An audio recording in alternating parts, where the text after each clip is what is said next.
เบิ่งพี่น้องเม็ดเขางามพี่น้องเอ้ยมึงกำลังตื่นช่วยประมาณ2 อาทิตย์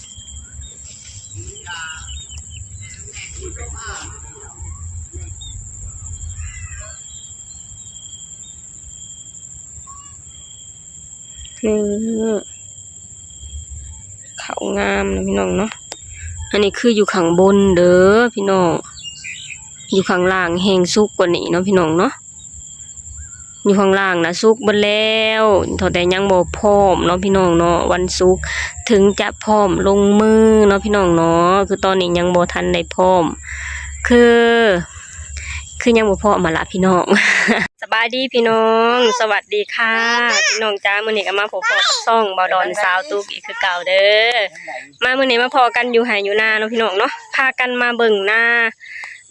เนื้อเนาะพี่น้องเนาะนั่นก็คือหน้ารวมนั่นแหละพี่น้องมาเบิ่งว่า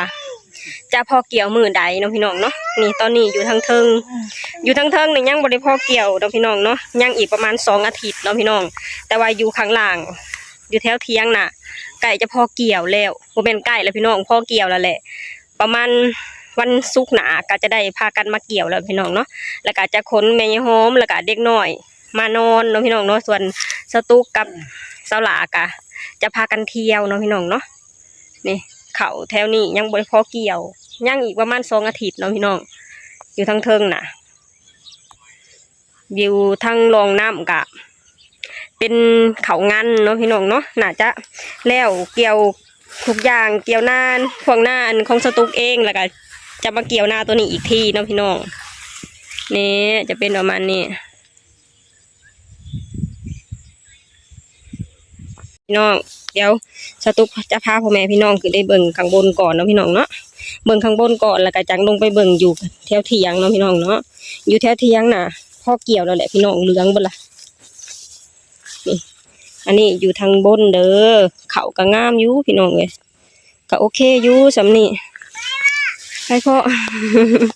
คนหน่อยก็บ่ให้พอยุบเลยก็บ่ได้เอ้ยเบิ่งทางนะเขาเจ้าเกี่ยวแล้วพี่น้องเบิ่งเกี่ยวแล้วทางนะไป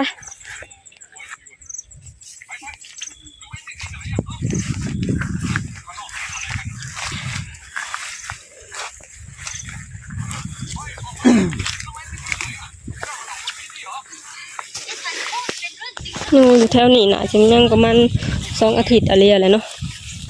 เกี่ยวทั้งลุมแล้วพอดีมาต่อข้างบนต่อเลยเนาะพี่น้องโอ้ทางนั้นเขาเจ้าเกี่ยวเขาจ้างบ่หรือเขาเกี่ยวเองเบิ่งพี่น้องเม็ดเขางามพี่น้องเอ้ยมึงกำลังตื่นช่วยประมาณ2 อาทิตย์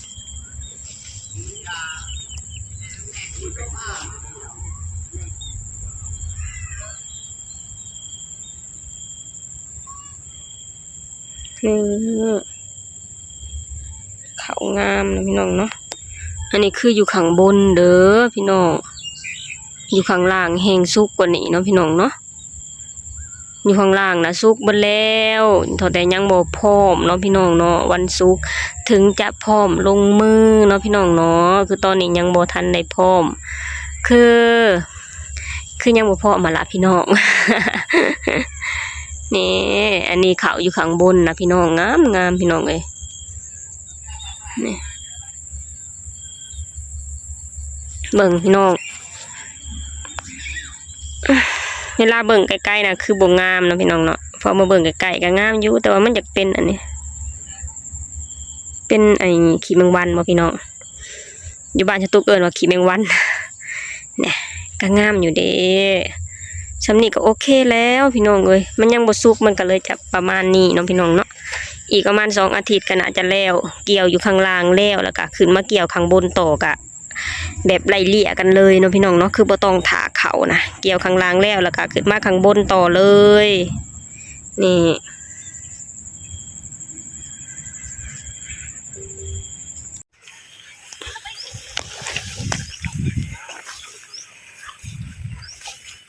ชั่วโมงนั้นมีหยา ากันฉีดยาบ่อันบ่ถึงว่าอายุ ทำบ่จักบ่แม่น ก็อายุคือมีแต่จุกเดียวพอเกี่ยวเบิดล่ะพี่น้องเอ้ยนาน เฮาขายเนาะอันนั้นเฮาบ่ขายยานี่พูดได้เลยเห็นหมดแล้ว ลำเกี่ยวอีกแล้วเหรอ นอนเกี่ยวให้เกี่ยวแล้วแทนไปสวยพี่น้องเอ้ย วันศุกร์นี่เกี่ยวพอเกี่ยวเบิดแล้วนี่นะ เกี่ยวไปเลยเนี่ยคือแบบนี้เฮาบ่ได้หั่นน่ะเนาะเฮาบ่ได้ขายหญ้าเฮาลกเอาดอกหญ้าเต็มอยู่นี่ แม่นโอ้ไห้ตัวนี้งามเนาะนี่นะให้หน้าเหือเฮา มี แต่ดอนที่ว่าดีก็อีทิ้งไปลกค่ะแล้ว เนาะเอา สามเสียเลย แม่ใหญ่บอกว่าให้เอามาดำซะแน่มันก็บ่มีเด้เขาไอ้กะเบิดก่อนก็เลยบ่ได้ดำซ้ำ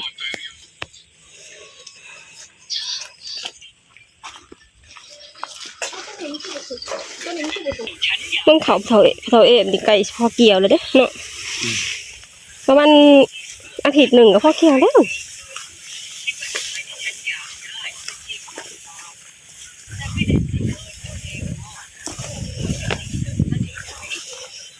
ไก่จะได้เกี่ยวข้าวแล้ว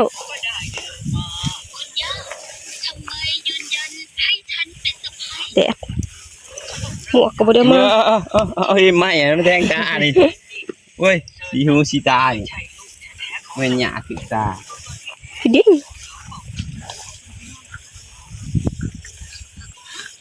โอเคพี่น้องมื้อนี้เจ้าตัวกะพาพ่อแม่พี่น้องมาเบิ่งข้าวหน้าแล้วพี่น้องเนาะพากันมาอัปเดตข้าวหน้าให้พ่อแม่พี่น้องเบิ่งก็คือ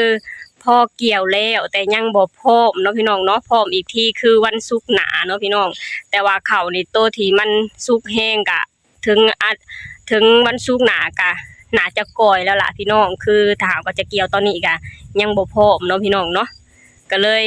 ต้องถ่าวันศุกร์หน้าเนาะพี่น้องเนาะโอเคพี่น้องสำหรับคลิปนี้ถ้าตู้กะพาพ่อแม่พี่น้องมาเบิ่งเขาเบิ่งน้ำเด้อเปลี่ยนบรรยากาศเนาะพี่น้องเนาะเปลี่ยนบรรยากาศมาอยู่นำบรรยากาศเย็นๆเนาะพี่น้องเนี่ยอยู่โฮมต้นขาม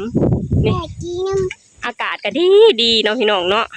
นอนนี่ก็พ่ออยากรับพุ่นแหละเนาะพี่น้องเนาะโอเคพี่น้องสำหรับคลิปนี้ถ้าตู้กะจะขอจบลงเท่านี้ก่อนเด้อฝากให้พี่น้องสวยกดไลค์กดแชร์กดติดตามไอ้ช่องบ่าวดอนสาวตุ๊กในเด้อ